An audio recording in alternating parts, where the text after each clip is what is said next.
Mövzumuz inteqrasiyadır və inteqrasiyanın mərhələlərini izah olacaq. Burada deməli yazılıb ki, güzəştli ticarət, yəni beynəlxalq iqtisadi inteqrasiyanın ən sadə forması güzəştli ticarətdir. Ondan sonra azad ticarət, ondan sonra gömrük, ümumi bazar iqtisadi ittifaq, iqtisadi və valyuta birliyi, tam iqtisadi inteqrasiya. Deməli fikir veririk, beynəlxalq iqtisadi inteqrasiyanın ən sadə forması güzəştli ticarət zonasıdır. Bu nə deməkdir? Bir neçə ölkə tutaq ki, bir-birindən ittifaqa girir, yəni bir-birindən məhsul ixal edir və ixrac edir. İxal elədiyi məhsula güzəşt tətbiq edir. Məsəl üçün Qazaxıstan, Türkmənistan, Azərbaycan güzəştli ticarət, məsəl üçün deyirəm, yəni Azərbaycan iqtisadi ittifaqdadır da, ən çox məsəl üçün güzəştli ticarət zonası hal-hazırda Afrika ölkələrindədir. Məsəl üçün Afrika ölkələrindən birini deyək, Kongo ilə Zambiya bir-birindən güzəştli ticarət edir. Yəni bir-birinə ixal elədiyi məhsullarda güzəşt tətbiq edir. Artıq məsəl üçün Qabon gəlir ki, məsələn mənə də güzəşt eləyin, tutaq ki, filan məhsulu keçirim.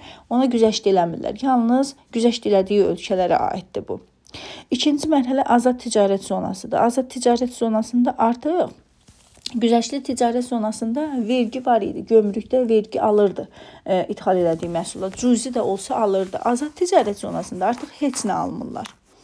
Yəni azad ticarət zonası azaddır deyildiyi kimi, sadəcə olaraq, məsəl üçün Çində daha çoxdur, bax belə azad ticarət zonası, aizlər Çində, Hindistanda daha çoxdur.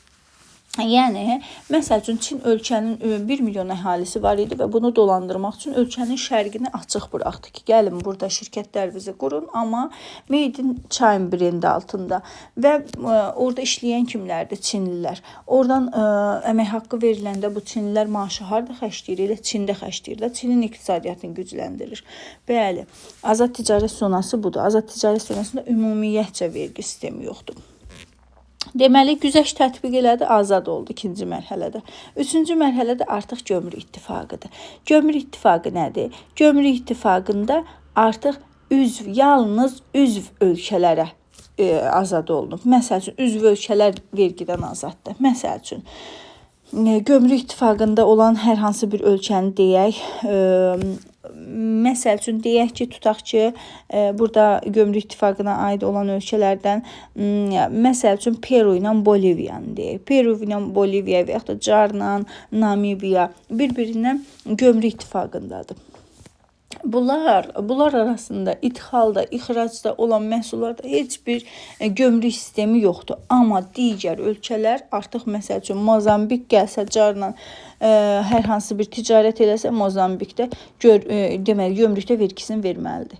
Sadəcə gömrük ittifaqında üzv olan ölkələr gömrük vermir. Deməli güzəştli ticarət zonasında vergi var idi, gömrük vergisi var idi, amma az idi. Güzəşt olunurdu üzv olunan ölkələrə.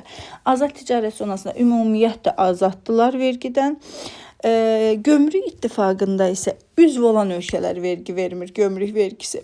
Sonra ümumi bazar var. Ümumi bazar nə deməkdir? Ümumi bazarda məsəl üçün Cənub-Şərqi Asiya ölkələrini misal göstərə bilərik. Yəni bu üzv olan ölkələr, ümumi bazarda olan ölkələr inteqrasiyanın çox gözəl mərhələsi. Mən bunu çox sevirəm. Bütün yəni fiziki sərhədlər, texniki standartlar, maliyyə faktorları hamısı maksimum səviyyədə uyğunlaşdırılır bir-birinə. Yəni çox rahat olur. Bunlarda pul da az fərq eləyir. Məsəl üçün belə deyək də, Cənub-Şərqi Asiya ölkələrindən Indoneziya və Malayziya arasında, Malayziya və Tayland arasında məsəl üçün alqı-satqıdır. Düzdürmü? Bunlar nə deyir? Məsəl üçün, deyir ki, mən məhsulu sənə 5 manata verirəm. Belə lor dilində deyək də. Sən gedib bunu ancaq ölkəndə 5 manat 50 qəpiyə və yaxud da 5 manat 20 qəpiyə sata bilərsən. Artıq sən qiymət qoya bilməzsən. Bax, bu ölkələrdə də bax bu faktorlar var. Yəni, maksimum səviyyədə uyğunlaşdırılır da. Məhsullar bu ölkələr arasında çox az fərq eləyir. çox cüzi fərq eləyir. Yəni üstünə də çox qoyur. Məsəl üçün Türkiyə ilə Azərbaycan arasında indi yüngül sənayədə ixal var da. Yəni biz oradan alırıq yüngül sənayəni, paltarlarımızı oradan alırıq. Görün nə qədər yəni qiymət fərqi var. Türkiyədə olan tutaq ki 20 manatlıq malı gətirirlər bizdə tutaq ki 40 manata, 50 manata satırlar. Görün nə qədər fərq var. Amma burada bunların bax bu girdiyi ümumi bazara görə bunlar bu qədər qaldıra bilməzlər. Çox az, çox cüzi malın üstünə pul qoya bilərlər. Ona görə deyir ki, texniki sərhədlər, texniki standartlar, fiziki sərhədlər maksimum səviyyədə uyğunlaşdırılır. Yəni rahatdır da. Bunlar bir-birindən hər bir şeyi çox rahatlaşdırıblar ki, sən qiyməti az qoyasan. Ondan sonra gəlir iqtisadi ittifaq. İqtisadi ittifaq birliyinə daxil olan ölkələrdə iqtisadi və valyuta, deməli, vahid valyutanın tətbiq edilməsi siyasəti həyata keçirilir. Yox, bu iqtisadi və valyutadır. Üzr istəyirəm. İqtisadi ittifaqda, yəni məsəl üçün birgə xarici ticarət siyasəti yeridirlər. Eyni anda gömrük ittifaqına və ümumi bazarda tətbiq olunur bu iqtisadi ittifaqda. Məsəl üçün Azərbaycan ilə iqtisadi ittifaqda olan ölkədir. Məsəl üçün burada yaşıl rənglə göstərilən ərazilərdir. Braziliyadır, Argentinadır, Meksikadır. Ondan sonra Rusiyadır, Azərbaycandır, Səudiyyə Ərəbistandır. Bunlar iqtisadi ittifaqda olan ölkələrdir. Deməli, iqtisadi ittifaq inteqrasiyanın mürəkkəb mərhələsidir. İqtisadi ittifaqa üzv olan ölkələrdə məhsul istehsalı tənzimlənir, birgə xarici siyasət yeridilir. Gəldik iqtisadi və valyuta birliyinə. İqtisadi və valyuta birliyinə, məsəl üçün Avropa Birliyi ölkələr, vahid valyuta sistemidir. Bunlar arasında alqı-satqıda deməli vahid valyutanı tətbiq edirlər, tutaq ki avro ilə alırlar. Bəli, və iqtisadi ittifaqdadırlar da. Yəni bunlarda məsəl üçün Avropa İttifaqına daxil olan ölkələrdən, məsəl üçün belə deyək, Yunanistan borcu var, düzdürmü? Bunlar birləşir, o hər ilki ayırdığı puldan Yunanistana dəstək olur. Eləcə də tutaq ki, Lüksemburg kimi, Liechtenstein kimi bax belə ölkələrə dəstək olur. İspaniya dəstək. Bəs Avropa İttifaqına üzv olan ölkələrdə, yəni ən çox udur balaca və iqtisadiyyatı zəif olan ölkələr.